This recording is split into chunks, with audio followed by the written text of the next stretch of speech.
So yun, what's up mga kabayan, mga Pilipino, mga amigo, amigas. Kahapon po ng gabi naganap ang laban ni Tapalis versus Naoya Inoue. Malungkot mang isipin mga kasama na talo si Tapalis, pero talagang yung naman talaga ni Tapalis doon yung kanyang standing niya para sa akin naman is talagang malabo. Honest lang na pagkasalita, prangka na malabo talaga siyang manalo kay Inoue.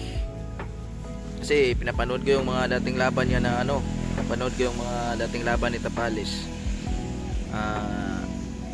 Po talaga magaling si Tapalis, pero kaso lang yung mga style niya hindi pwede doon sa galing ni Naoya Inoue.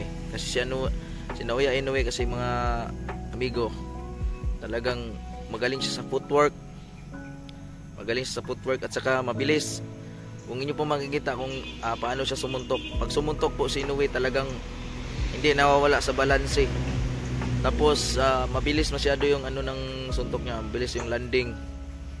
Tapos after niya sumuntok, talagang balik agad. Saka hindi basta-basta matamaan kasi yung footwork niya talagang bago kung ka-counter man si Tapalis, talagang malayo na si Inoue. Doon lang talaga nagkakaiba. At saka naman ang kay Tapalis naman, talagang bukod sa dihado si Tapalis sa height, dihado rin siya sa dihado sa bilis. At saka kung meron mang tumatamang suntok si Tapalis, tatama. Napakakulang talaga. Napakakulang ng alos hindi kumukonekta doon, hindi kumukonekta sa ni Inoue yung suntok ni Tapalis. Parang lang, parang kalabit lang baga.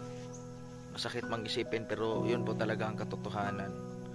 Kaya ang masasabi ko dito siguro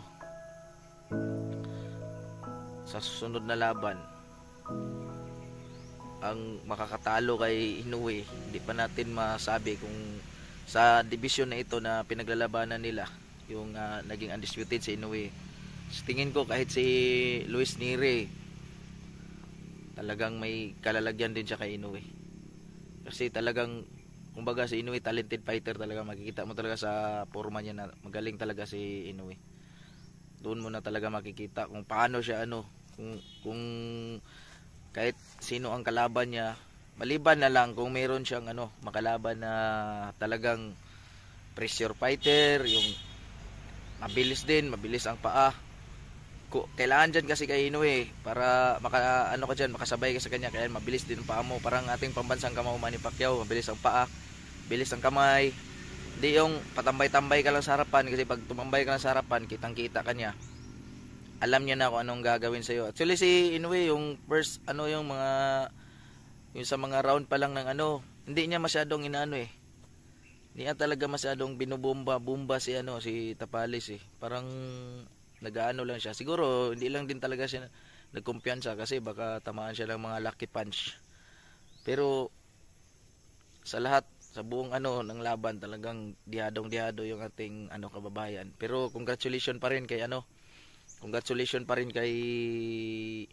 Marlon Tapalis, kasi sa ipinapakita niya, yung katapangan niya.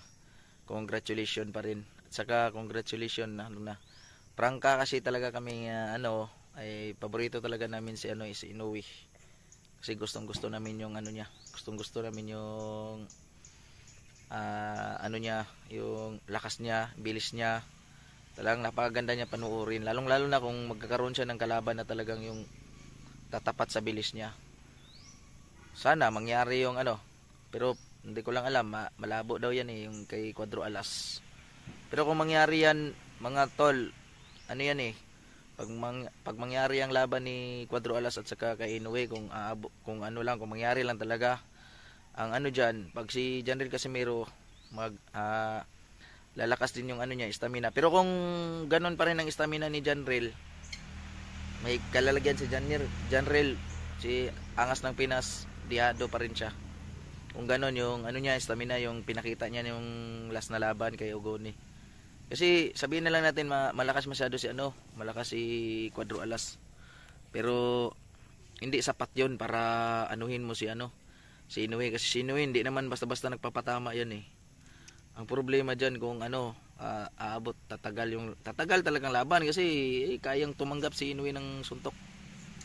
So yun lang, prediction ko lang yan. Ang masasabi ko pag dumating ang panahon yan, lalaban yung Angas ng Pinas at saka si Inoue, talagang mahirapan pa rin si Angas ng Pinas dyan. Pag ganun pa rin ang ano niya, pag ganun ka ano yung stamina, maliban na lang kung pakondisyon talaga sa yung tataas yung stamina, talagang may kalalagyan din ng Inoue. So yun lang mga idol, maraming salamat.